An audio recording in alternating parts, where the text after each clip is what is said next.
All right, so let's talk buildings. Right? Have you ever seen a building that's just so out there? Right. So wild that you think, like, how did they even build that? Like, how is that even possible? Uh-huh. That's kind of what we're diving into today. Okay, cool. This building is a building that totally ditches the typical boxy design.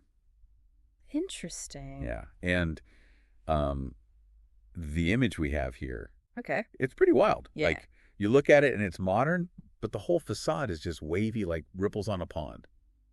Wow. And get this, it's all concrete, Huh. but it somehow looks smooth and fluid. That's really interesting how this building takes like organic architecture Yeah. to like a whole other level. It really does with that concrete. Yeah. Yeah. So how is that even possible? Well, that's kind of the magic of digital design. Okay. This kind of free-flowing natural form is only possible with some seriously advanced software. So you're saying it's not just an architect, with pen and paper sketching this out. No. There's got to be some tech involved. Exactly. Right. We're talking algorithms like the ones used in generative design. Right. It's almost like giving the computer like a set of parameters and letting it explore all these possibilities Wow. to find the most efficient and structurally sound shape. So the computer is actually helping make sure that this shape is strong enough to actually exist in the real world. Exactly. That's amazing. And it even goes deeper than that. Okay. They're probably using something called parametric modeling, Okay. where the design is controlled by all these interconnected parameters. Uh-huh. So if you change one thing, the whole design adjusts, and it keeps everything in harmony. Wow. This lets architects play with complex geometries and make sure the building can handle the real-world stresses and loads. So we're talking like high-level engineering happening Oh, yeah, for sure. at the same time as this artistic vision. Definitely. That's incredible. Yeah. Okay, but I got to ask about the concrete, because I always think of concrete as like sidewalks in brutalist buildings. Yeah. Not exactly, flowy and artistic. Yeah, you don't usually think of like flowing concrete, right? Right, exactly. But this building is likely using precast concrete panels, Okay. and they're probably using special mixes. Okay. Maybe even something like ductile or ultra-high performance concrete. Okay. These mixes are incredibly strong and durable, yet they can be molded into these thin and intricate shapes. So that's how they get it to be so smooth and have those curves. Exactly, and they often use pigments for that nice, smooth white finish you mentioned. Okay, so now I'm starting to get the picture, Mm-hmm. but it still feels like a giant puzzle. Yeah. You've got these high-tech panels all curvy and unique. Right. How do they actually put it all together? So picture this giant custom-made molds for each panel. Okay. And they're probably created using 3D printing Oh, wow. back on the digital model. So it's like a building-size 3D printer situation. Pretty much. That's wild. And then they transport all these precast panels to the site and they lift them into place with cranes. Okay. But the tricky part is the anchoring system. I can imagine. It has to be strong enough to hold everything together, but it also has to be hidden to maintain that seamless, fluid look.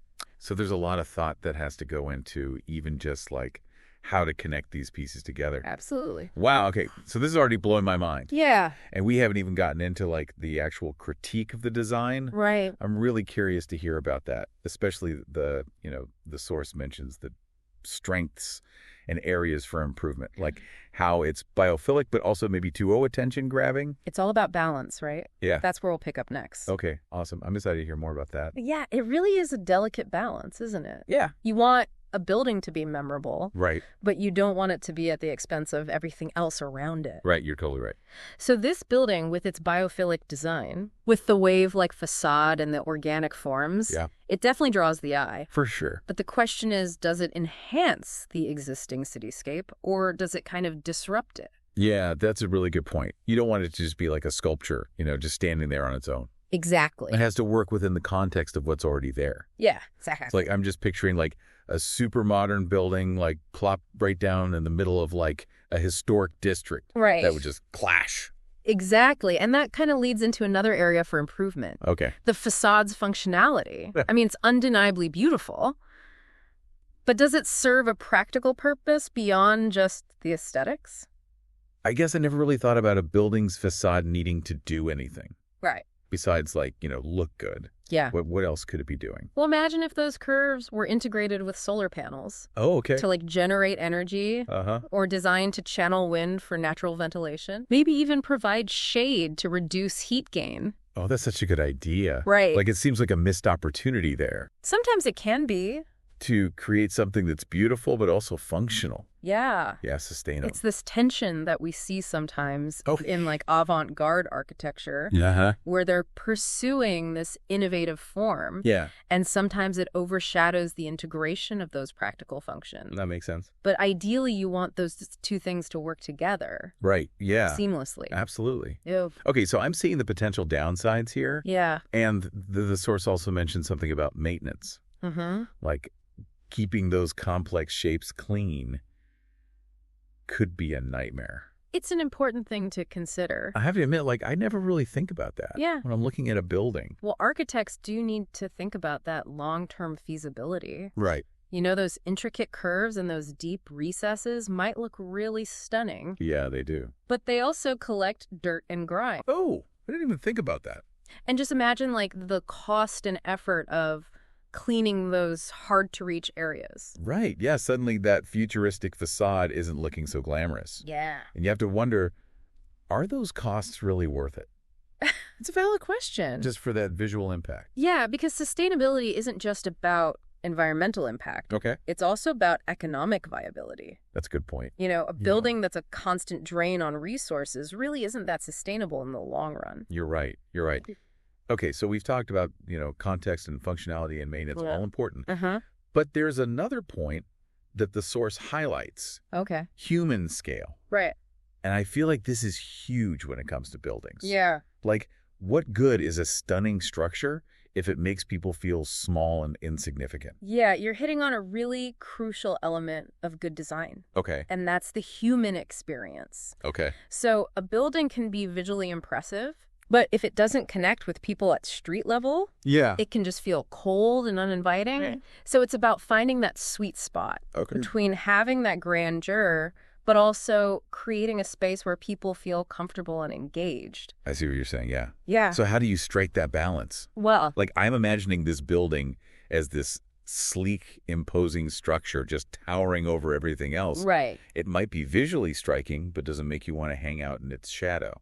Right. And that's where incorporating those elements like approachable entrances, Oh, inviting public spaces and details that draw the eye downward can make a big difference. I see. Yeah. It's about creating a dialogue between the building and the people who are actually interacting with it. So it's more than just this object. It's like part of the community. Exactly. Okay. Yeah. So to sum it up, I think we've got this tension Yeah. between like pushing the boundaries of design Uh-huh. and considering, those real world implications Right. of those choices. For sure. And this building definitely pushes the envelope, It does.